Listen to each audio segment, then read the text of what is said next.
Hello, hello. Good evening. Yan. Kumusta na kayo mga friend? 2 days tayong walang upload. Yan, na-busy tayo sa ating mga business. Yan. Sa pagluluto ng karyoka. Yan. Kasi ang aga-aga namin nagigising ni Daddy Lolo sa umaga. 4 o'clock pa lang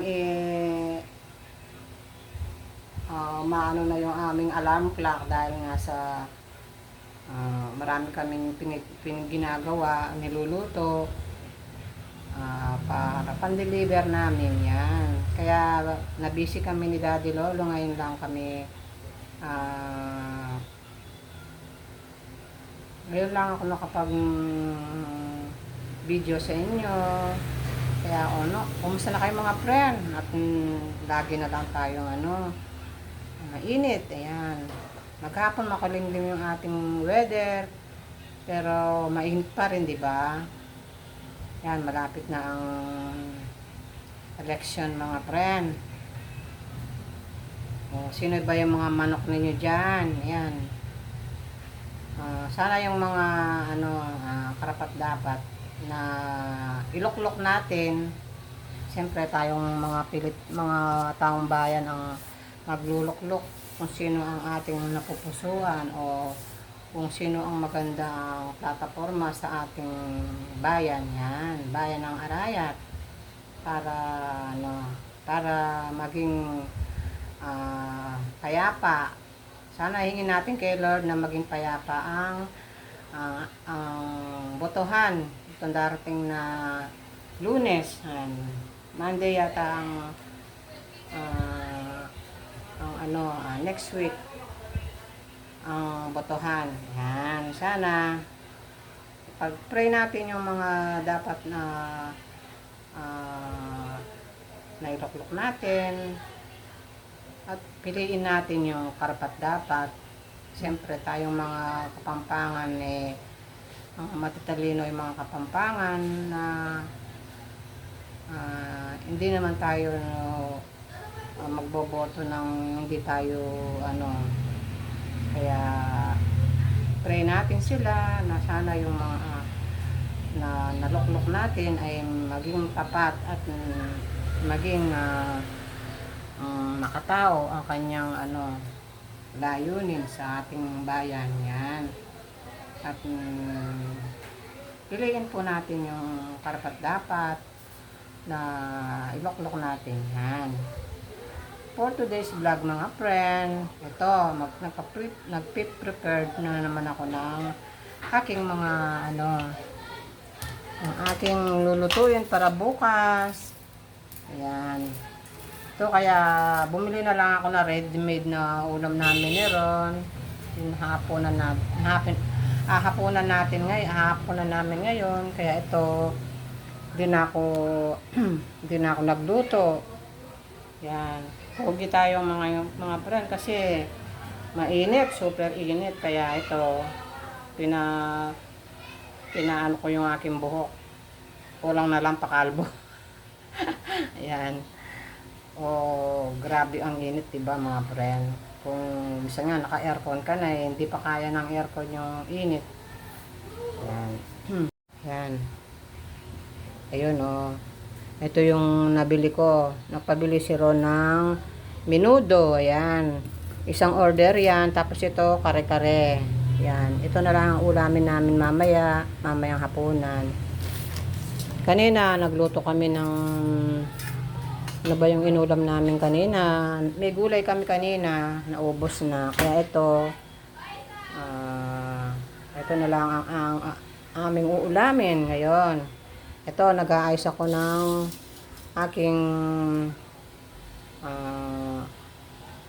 gagawing karyoka para bukas. Kasi everyday kaming nagde-deliver dun sa aming pinagbibigyan ng karyoka. Kasi dapat araw-araw para yung mga namimili, hindi sila lagi silang may nabibili.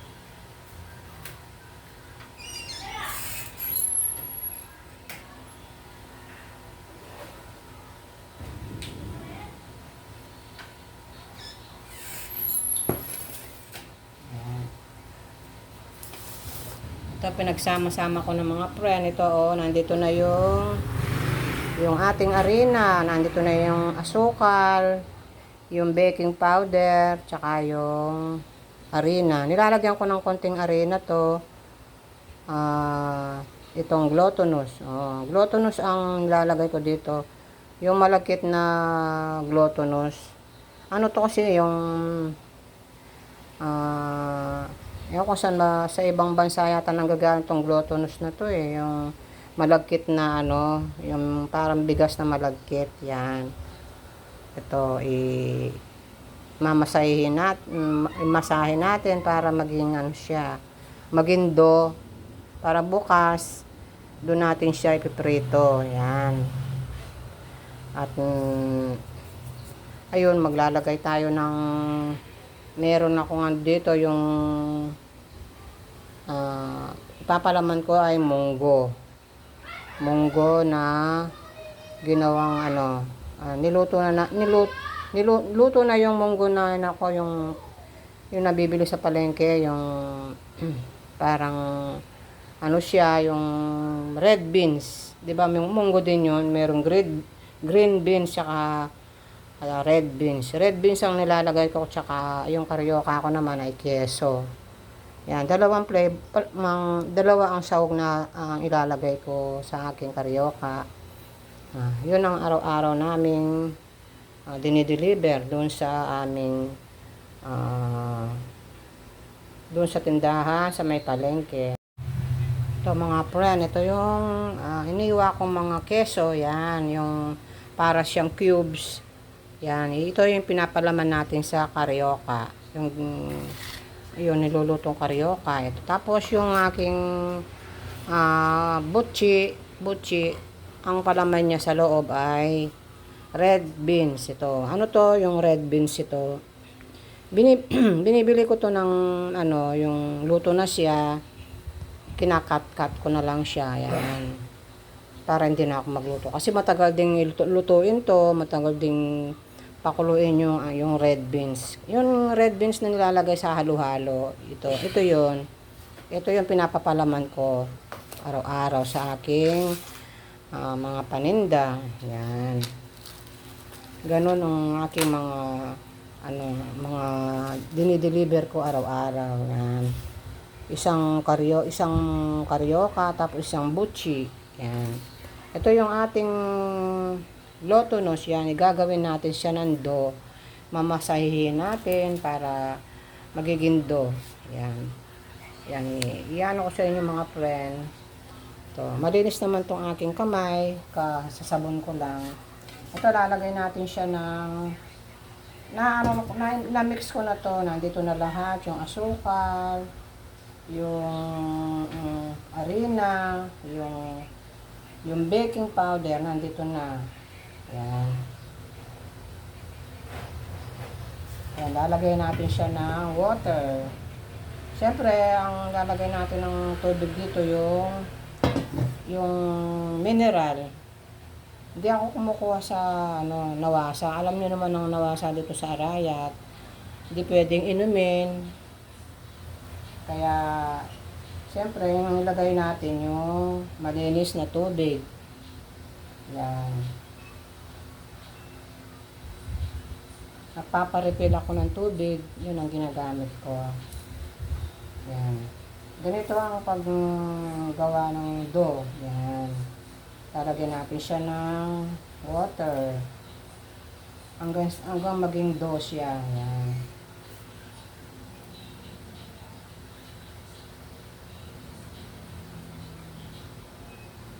Araw-araw ganito yung aming gawa ni Daddy Lolo.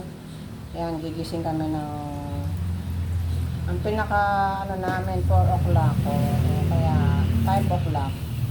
Pag marami kami ginagawa, 4 o'clock gising na kami. Ngayon kung pag kukunti lang, kagaya ng araw na simple, araw na kanina, Lunes, medyo siyempre pag Lunes hindi masyadong matao sa palengke, kaya konti lang yung dinideliver ko. Ngayon, pag yung araw ng Sabado, Linggo, dinadamihan ko ng deliver kasi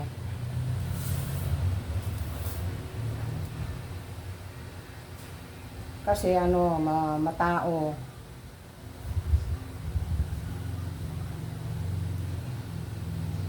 Matao pag araw ng Linggo, tsaka Sabado.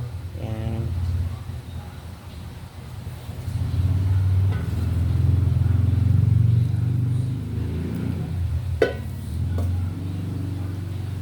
Dito ako nag-ano kasi doon sa kusina, mainit.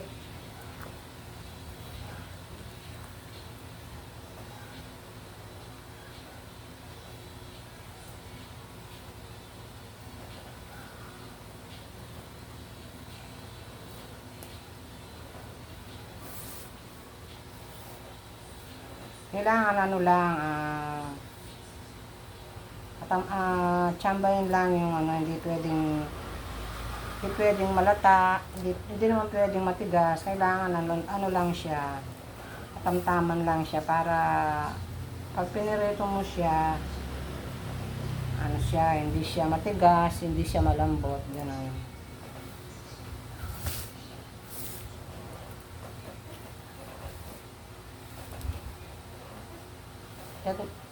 Hindi ka pa, ayaw mo pang kumain? Ano nung oras na, magsi-7 na. Magsantok ka na doon kung ano, gusto mo na kumain.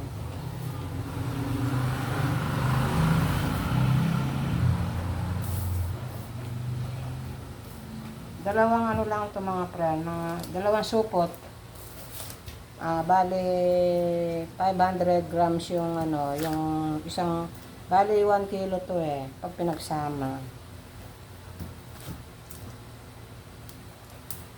Ng Linggo, nagluto ako ano, dalawang kilo, apat na supot.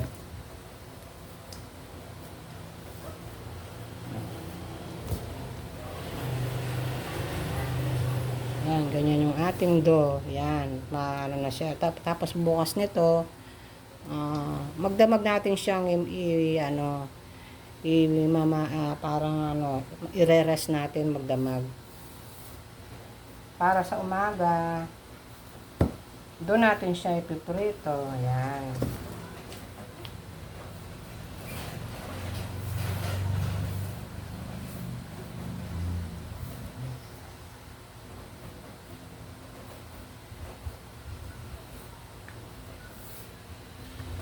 Diba mga friend, ayan. Re-rest natin siya magdamag. Tapos, bukas ng umaga, doon natin siya iluluto. Diba? Yan. Kaya, iyan muna natin.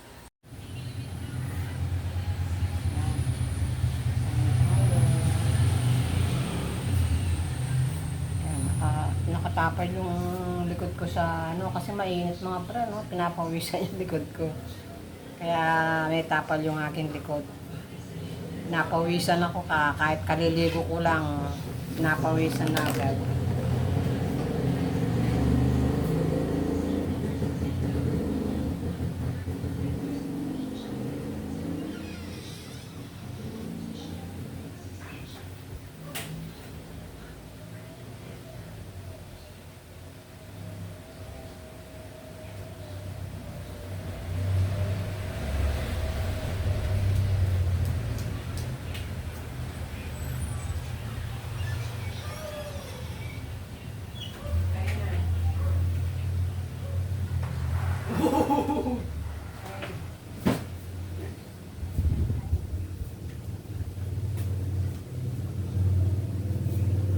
Kain na tayo mga friend para makapagpahinga para yun naman. Tawagin mo si Lolo doon kain na. Ito mga friend, kain na tayo ng hapunan. Yan. Doon naman. Tawagin mo si Lolo.